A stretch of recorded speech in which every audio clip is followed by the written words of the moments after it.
Madre mía, la historia que les traigo hoy, se los juro que no me van a pedir segunda parte, me la van a exigir.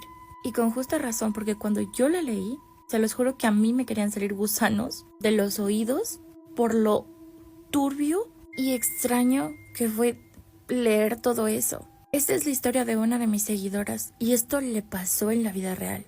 Así que si ustedes no creen en brujería, tráiganse algo que comer y para beber, porque luego de esta historia van a cambiar de opinión. A mi seguidora le vamos a poner de nombre Camila. Camila viene de una familia grande. Ella era la cuarta de 5 hermanos y adicional vivían con sus 2 papás, que su papá se dedicaba a la agricultura y su mamá era ama de casa. Mi seguidora dice, pero éramos pobres, de verdad. Si comíamos 1 o 2 veces al día nos dábamos por bien sentados porque nosotros sufríamos de mucha carencia. A pesar de que mi papá trabajaba y mi mamá estaba en la casa cuidándonos, el dinero no alcanzaba. Los papás de ella eran muy jóvenes para tener tantos hijos, pero se habían casado cuando tenían 14 años. Así que el primer hijo lo tuvo la mamá a los 15. Creo que el papá era 1 año mayor a ella. Y no obstante, justo en ese entonces, la mamá de ella se entera que está embarazada por 6ª vez. Ella recuerda que a pesar de que no tenían dinero y sufrían de muchas carencias, eran felices, porque sus papás de verdad se amaban muchísimo.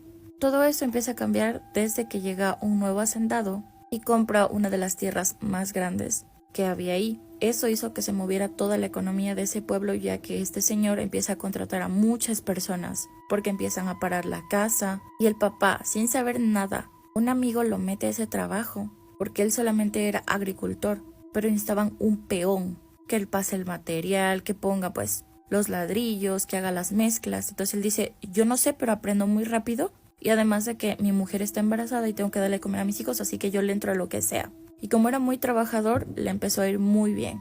Tanto que el señor le empieza a confiar así las tierras para que empiecen a sembrar, y como él era un buen agricultor, empezaron los campos ya a dar literalmente las cosechas después de meses.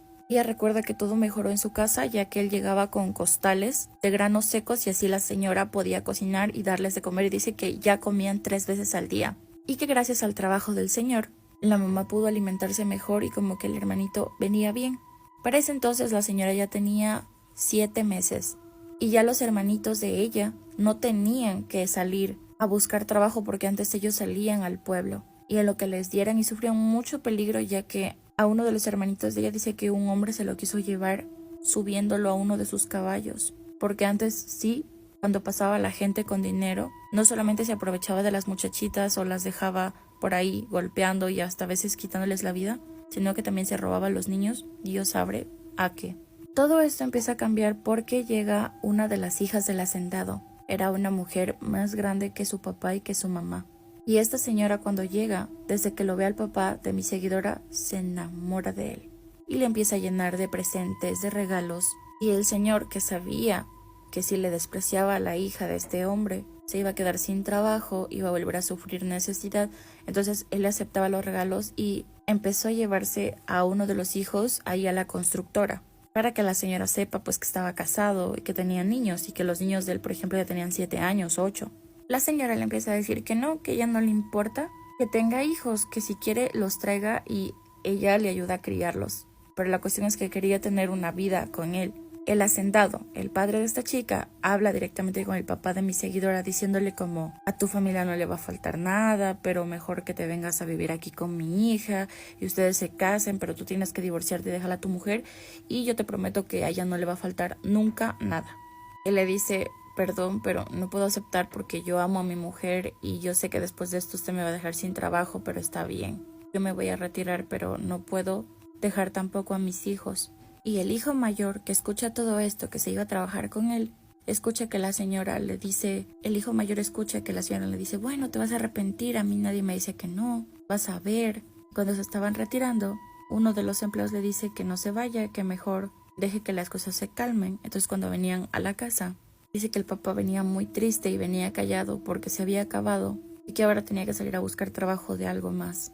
Pero al otro día, a las 7 de la mañana, mandan a uno de los empleados a decirle que regrese porque lo mandó a pedir el patrón. Entonces él se pone muy feliz y desde ese día mi seguidora recuerda que su vida se volvió un infierno. Ese día que vuelve el papá, dice que tenía fiebre y que estaba como borracho, que casi no se podía parar. Y ella se le hace extraño porque su papá nunca había sido de vicios. Dice que entre los hijos y la señora que ya estaba de 8 meses embarazada tuvieron que meterlo, casi arrastrando a la cama. La señora le dice que por qué bebió, que qué bebió. Entonces le dice que no bebió nada, que simplemente el patrón lo invitó a una comida porque quería hablar con él y después de comer eso empezó a sentirse mal, a vomitar. Y que desde ahí como que agarró un resfriado, dice, porque él sentía como eso. Como puede, lo llevan hasta la cama, la mamá le dice que le va a preparar un caldito de pollo y ella escuchaba como el papá vomitaba. Desde ahí, dice mi seguidora, yo conocí ver al infierno, estuve ahí. El señor siempre pasaba enfermo y antes él era cariñoso con sus hijos, con su esposa, pero de ahí todo cambió. Él empezó a golpear a su esposa de la nada. Venía enojado del trabajo y dice que ellos tenían que esconderse. Y que el hombre era tan malo que ella recuerda una vez que este hombre agarró a su mujer del cabello, la puso contra el pavimento a la cara y le empezó a rascar, rompiéndole toda esta parte de la cara. Recordemos que estaba embarazada. Y obviamente sus hijos mayores ya se metían porque ellos decían, o sea, la va a matar a mi mamá. Y él igual les pegaba. Dice que después de pegarlos, él lloraba, les pedía disculpas y decía que no sabe qué le pasa, que los odia y que los ama, pero que no puede estar con ellos. Dice que su papá cada vez iba enfermando más y hagan de cuenta que se chupó, se hizo flaquito. Ella se acuerda que su mamá empezó a tener complicaciones por los golpes que le daba su padre. Y una noche él llega otra vez de la hacienda y la empieza a golpear. Dice que la golpea tan fuerte que lo mata al bebé, en la pancita todavía de ella. Y que la señora tuvo que dar a luz un bebé muerto, así como escuchan. A raíz de esto la señora dice tenemos que escaparnos porque su papá, o sea, ella lloraba y ella dice que escuchaba cómo la señora le venían a visitar las vecinas y le decían no, su marido está brujeado, a su marido le hicieron un trabajo, por eso su marido es así.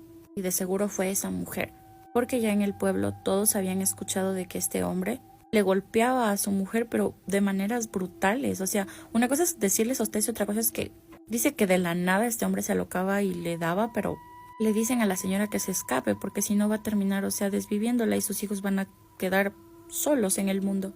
Entonces la señora empieza a vender porque obviamente el marido ya no les daba, ni siquiera les daba casi para comer, los trataba de verdad muy mal. Entonces ella de los sacos de comida sabía sacar así fundas y sabía venderlos entre las vecinas así, en el pueblo, como intercambiarlos para así poder fugarse sin que él se entere, porque él a veces le dejaba como monedas por ahí para ver si ella cogía, y si ella cogía una moneda, la pegaba. Si ella hacía algo, le pegaba, o sea, por todo. Y luego él se disculpaba, dice que ella recuerda que su padre se arrodillaba, le decía, no sé qué me pasa, de verdad, no te quiero pegar, pero no sé qué me sucede. Un día, ella dice que lo escucha al papá vomitando, y él le grita que le pase algo para limpiarse la boca. Y dice que cuando ella se acerca, se da cuenta que el papá vomitaba larvas, gusanos, vivos, unos gusanos gruesos, grandes, blancos. Y no solo eso, sino vomitaba ramas. Ella dice, pero yo vi cómo él vomitaba eso. Y cuando yo le dije, papá, ¿qué pasa? Él me dijo, ¿qué quieres, que te los haga tragar? Mejor lárgate de aquí. Y un día pasa algo horrible. Ellos estaban a punto de escaparse, pero al señor le dan el pitazo. Dice que ella dice, no sé quién le avisó a mi papá. Pero él llega y mi mamá nos manda toditos a que nos escondamos como siempre. Entonces ella le empieza a decir, tú ya no eres el hombre que me enamoré, yo tengo que irme con mis hijos porque tú nos estás matando de hambre, mataste a nuestro hijo, y le empieza a decir cosas así. Entonces este hombre, si son sensibles, sálganse del video en este momento, agarra a su mujer y